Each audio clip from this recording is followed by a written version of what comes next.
मुझे याद आता है फर्स्ट ईयर के बाद जब छुट्टियां हुई तो सब लोग अपने घर जा रहे थे, तो पहली बार जो छात्र थे उन्होंने मुझे बिहारी कहना शुरू किया कि बिहारी इसलिए बोल रहे हैं क्योंकि उनके मन में भावना कुछ और ही है।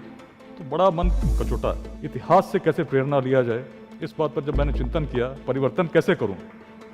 कोई राजनेता तो मैं हूं नहीं, कोई बड़ा नेता भी नहीं हूं, कोई बड़ा वैसे पद पर भी नहीं हूं जिसमें बहुत परिवर्तन कर सकता हूं। उस समय जब आज की भांति न प्रौद्योगिकी थी न संचार के माध्यम थे, देखो आज भी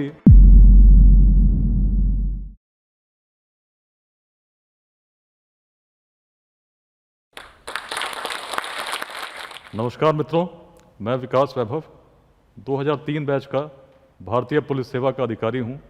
बिहार में पोस्टेड हूं। वर्तमान में बिहार सरकार के होम डिपार्टमेंट में स्पेशल सेक्रेटरी के पद पर अपने दायित्वों का निर्वहन कर रहा हूं। मेरी कहानी कभी कभी सुनने में बड़ी अजीब लगती है।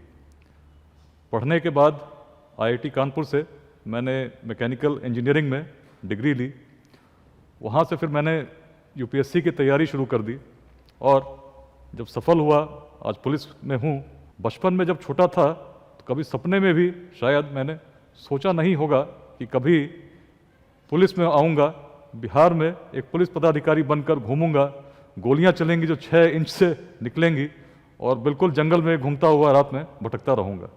कहानी जो शुरू हुई, कहीं न कहीं उसमें इतिहास की बहुत बड़ी भूमिका थी।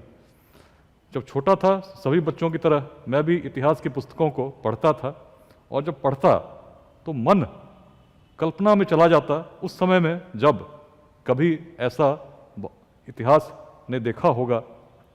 और बिहार का हूँ, मुझे याद आता है बिहार में ही था, करीब 8वीं कक्षा में था जब पहली बार नालंदा गया। उससे कुछ दिनों पहले तक एक गांव में गया था और गांव में मैंने जब बच्चों से बातचीत की तो मैंने देखा किसी के पास कोई दृष्टि नहीं है।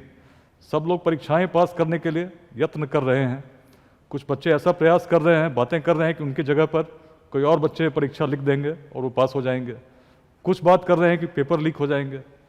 उसी के बाद जब नालंदा पहुंचा तो वहाँ पर गाइड ने बताया कि पूरे विश्व से अलग अलग स्थानों से लोग लंबी यात्राएं करके तब आते थे जब मार्ग नहीं थे, इस प्रकार के जैसे आज हैं, संचार के माध्यम नहीं थे और न ऐसी व्यवस्था थी जिसमें सुगमता से व्यक्ति यात्रा कर सके। लेकिन अपनी जान को जोखिम में डालकर नालंदा तक चीन से पहाड़ी रास्तों से होते हुए